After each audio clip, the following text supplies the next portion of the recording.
Alright guys, welcome to the secret history living inside of your aquarium. Today we don't have a history video so much as we have a health video.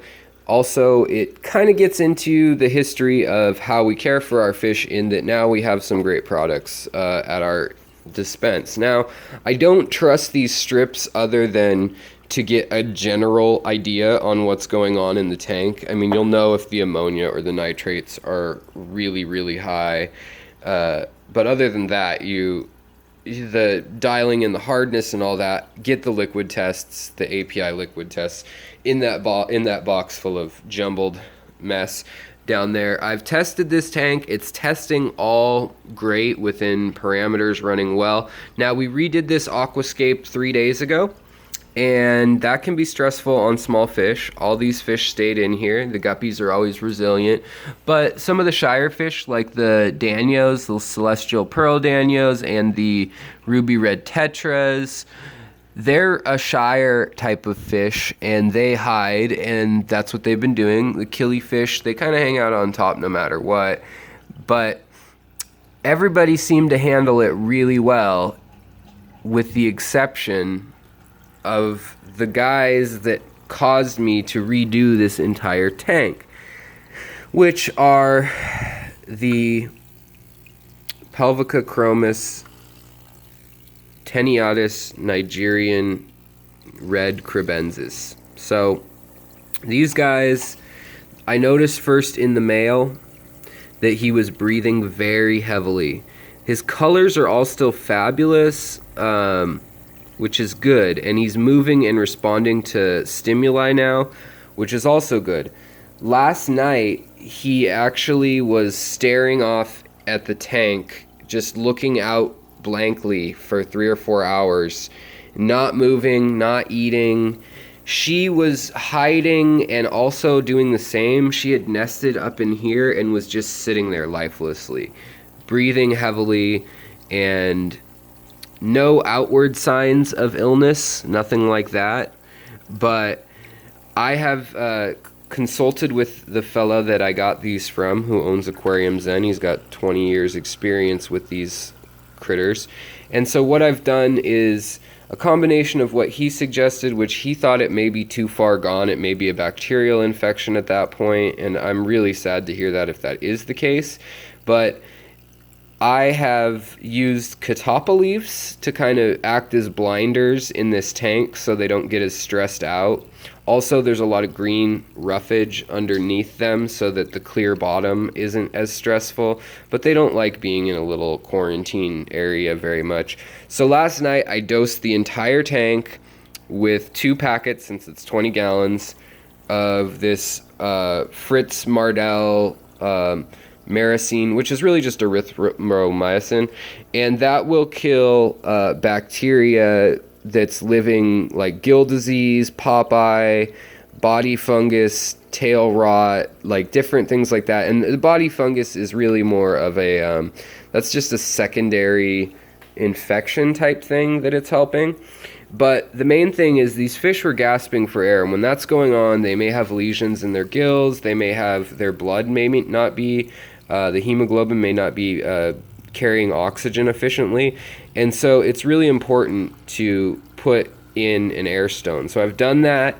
I've put in Catapa leaves, which are very soothing to fish. They have oils in them and tannins that are kind of like, to us, aloe vera would be, kind of a soothing. It can help their slime coat, and that also allows for basically a calm little shell for them to hide in, because they're so lifeless right now. I've basically been having to feed them, drop in food, and the female is starting to eat again today.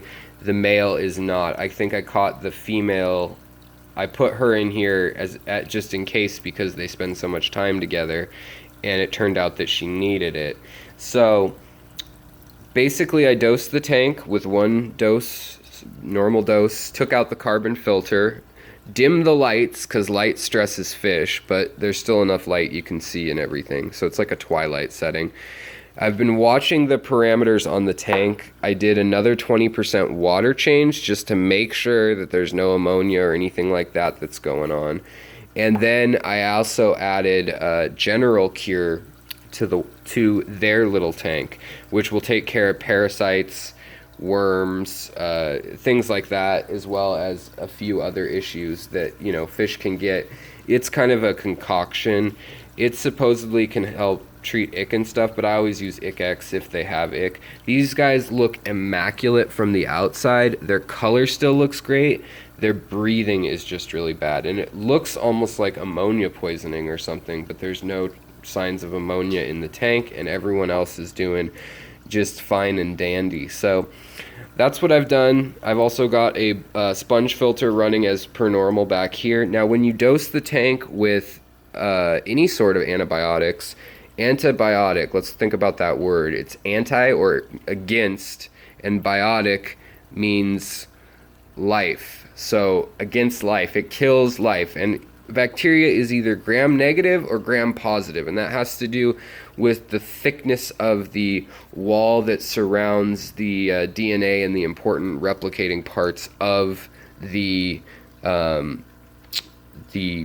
bacteria. And there's two different types of antibiotics that can treat each kind. Now, unfortunately, the kind that's most commonly causing fish to get sick in your tank is a similar type to that is in your filters, in your beneficial bacteria. Now, I have a fairly deep bed of that, and I think that a couple doses, especially doing the big dose and then doing a little teeny dose inside of here, which will disperse, but I wanted to make sure that it got to the fish. There's other ways where you can feed them. You can overdose them, so kind of think proportionately. I wouldn't go more than double on that from the things I've read. Now, different fish have different abilities to tolerate different things, but from my experience, I wouldn't go crazy, but it did help to kind of get it right over them since they're not eating, and let it dissolve right into this little tank with them. Just kind of that way you know they got it and they didn't hide in the corner like they were, and the flow may take it around different areas and different concentrations. So that is what I have done. I am keeping my fingers crossed. I'm hoping that they'll do okay. Honestly, it didn't look good last night, and they're still here today, and their eyes have cleared up a little bit. They seem to be, they're not quick responding. The female took a bite of food a minute ago. I'm going to try to feed them some of their favorite fresh vegetable food in a minute here and see how that goes. But wish these guys luck. If this helps you out at all, just know that it probably won't, just a treatment like this, and we're going to do these small treatments in this tank, in this mini tank, for several days probably, depending on how they respond and how the rest of the fish are acting. If there's any other issues with the rest of the fish, then we'll reassess what the issue could be, if it could be a metal or some other exposure. But the bigger fish are having the problem than the smaller fish, which is interesting. So I'm going to do some more research, because frankly, I don't know what that means exactly. Maybe that's a big indicator that I'm missing. So I hope this helps you guys. I hope you know that if you use antibiotics, there's a chance you'll kill off your beneficial bacteria. With erythromycin, it's kind of a benign antibiotic compared to some of the other ones out there. You know, some of the other ones are like nuke. They just nuke everything in your tank. But with this, it will throw some things off. I'm going to have to recalibrate, be retesting the water as this whole process unfolds. But hopefully, as I said, the deeper substrates, as well as just rocks, nooks, and crannies, will have enough beneficial bacteria to keep it going. We're going to feed the fish lightly in that time, just so that the ammonia doesn't build up in case. Also, I have preemptively loaded up another filter. So let me take you over here real quick. I know everybody gets dizzy when I walk, but I have preemptively loaded up filter sponges like this into other tanks. I always like to keep extras. I keep extra pads in the back of my tanks often, and in here under that mass where the shrimp are hiding, is another sponge that's yay big that will have beneficial bacteria, as will all my filters. So I like to jam a little bit of extra filter gauze or floss or whatever you want to call it, cotton, into there. It's not cotton, that would rot. Everybody gets dizzy when I walk, so. And in here we've got really mature filter floss type stuff, batting. These fish are all doing great. So everybody else in the house is doing really well, including the crystal reds that I got, or the crystal blacks that I got, and the new Pelvicochromis tinniatus, which are now going to just be called Kribs. Striped Kribs with Malawi would be their tag. There's one right there. So there's 6 of them. So it's kind of a odd situation where I got 6 new Kribs, and I've been having all this drama with the 2 that I love, and I've never kept this type before, and they're a little more fidgety and sensitive. So I really, really, really hope they make it out of this okay. And if you guys have any questions or comments, or if you guys have raised Kribs and you can help me, he's still breathing fairly heavily, but not crazy like he was. And she is more reactive than he is. She will get out of the way if she thinks that something's above her. Like, see, she's gone now. So she's getting more life to her, which is good. And I'm just going to keep them together just to be safe. They do like each other. They are imprinted on each other.